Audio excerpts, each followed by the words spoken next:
最強のトルネードが発生します。1ヶ月ほど続くのでシェルターに避難してください。外に出ないように注意してください。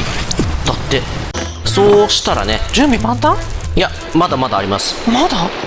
外台風で寒いじゃん。確かに寒いかも。暖炉作ろう、暖炉。暖炉がないと多分寒くてね、僕たち凍え死んでしまいます。暖炉欲しい。どうやって作ろうか。どこに作ろうかな、暖炉。どこにしよう。ここに作ろう。そこにしようか。よし。ここにこうやって、まずはね、炎をつけます。もうあったかいよ。そうしたら、レンガを取り出して、おお、そうだね、そうだね。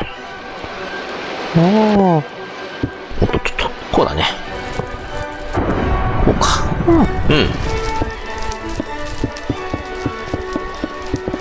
よし。そうだね、そうだね。そんな感じ、そんな感じ。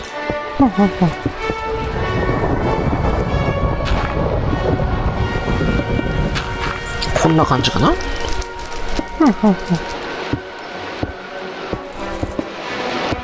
いいね。いいじゃん、いいじゃん。暖炉が完成しました。これでね、トルネードによってね、僕たちがね、凍え死ぬことはありません。ここでね、寒くなったらここでね、暖を取りましょう。あったかい。